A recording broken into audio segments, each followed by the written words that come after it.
Hei, jeg heter Leiv. Hei, jeg heter Sigrid fra Team Latitude 64.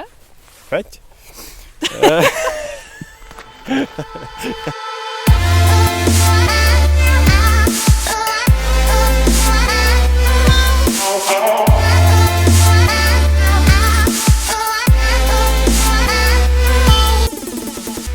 Hei, jeg heter Leiv. Hei, jeg heter Sigrid fra Team Latitude 64.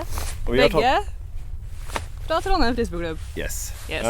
Vi har vært så heldige at vi har fått fatt i en Ballista Pro, en disk som kommer i februar fra Latitude 64. Herren fikk jeg kjøpt fra Latitude 64 Custom-shoppa.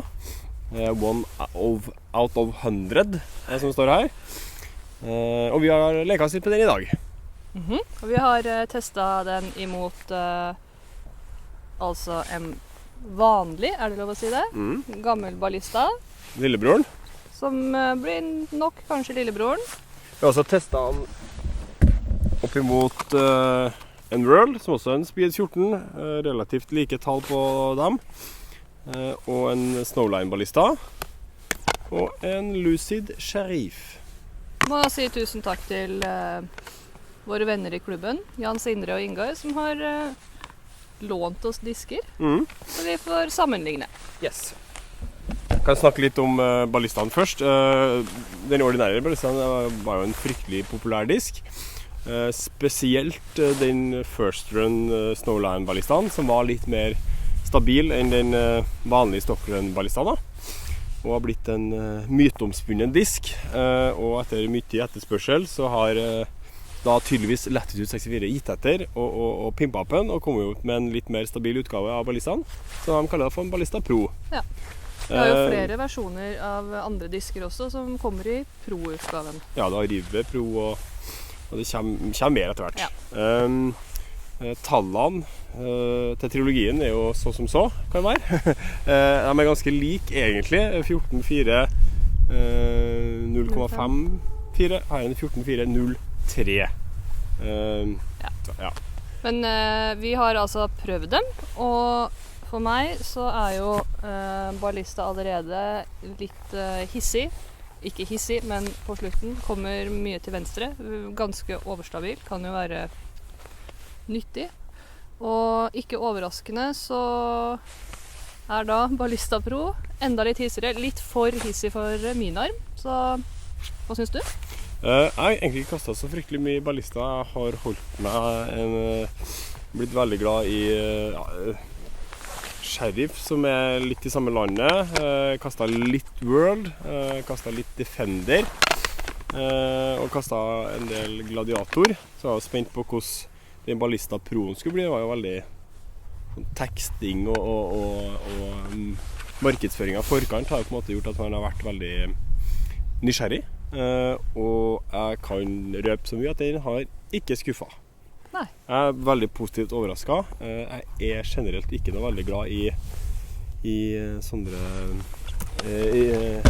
vinger som går nedover. Jeg vet ikke hvordan jeg skal forklare det, men Vi kan jo si at de er ganske like. De ser ganske like ut. ja, de ikke det? det føles klin like ut i Ja. handa. Så hvis du liker å holde i en vanlig barista, så vil du ikke merke noe forskjell.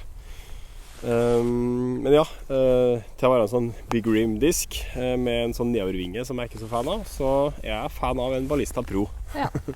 Så Nå er det litt kaldt i været. Det kan jo ha litt å si. Ja, og vi testet jo diskene med en fra venstre mot høyre, litt skrå bak fra vind, så var det sånn ekkelt å på en måte få en true flight. Helt ærlig linje, Ja. Og som det vi var sier. litt vindkast av, vi er jo i Trøndelag, så det er jo ikke noe sånn stabilt vær ute og går. Overstabilt vær. Men ja, vi kan jo for min del så Denne, går de på en måte for min del sånn cirka like langt, ja. men jeg stoler fryktelig mye mer på en Ballista Pro, Ja. og da spesielt i vind, vil jeg tro. Ja.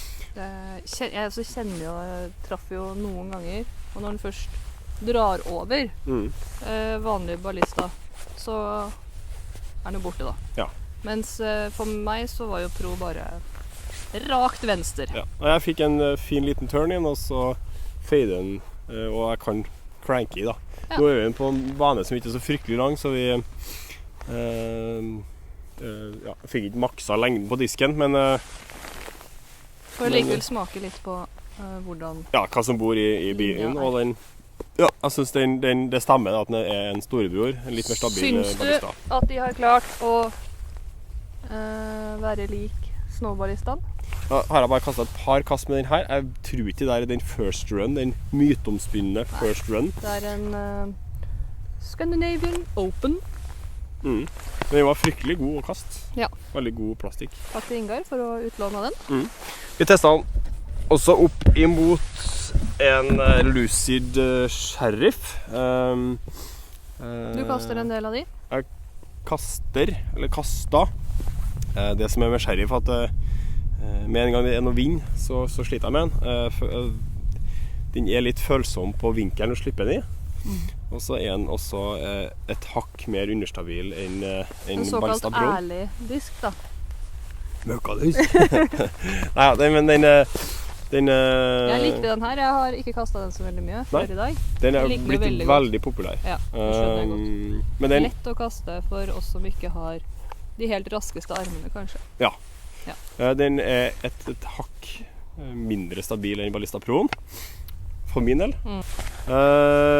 Vi kan si litt om det her er da en prototyp, men de slippes, det her vet du sikkert du, som er en del av Team Latitude 64. Ja, Så du vet jo når den kommer. Den kommer, i februar. vet du når, i februar? I sent februar. Ja, det kommer jo flere fra Latitude nå. Mye som skjer der. Ja. Forhåpentligvis også i Norge etter hvert. De kommer vel også med en ny sånn 2K sånn overmold fairway driver, vet jeg. Og så er det putter og midrange, jeg husker ikke helt. Men ja, det kommer Det kommer i hvert fall noe god mat, som vi kanskje også kan teste. Vi får se om vi får noen likes. Gi oss en like, og så gi oss også, hvis dere har noen ideer for noe mer disker vi skal teste. Så Blir du med å teste flere? Det er gøy det her. Sefferen, dette er gøy. Gjerne med mindre vind og mer temperatur. Selv om i Trøndelag så er jo gresset alltid grønt under snøen. Ja. I hvert fall der det er varmekabler. Ok. Yes. Ha det.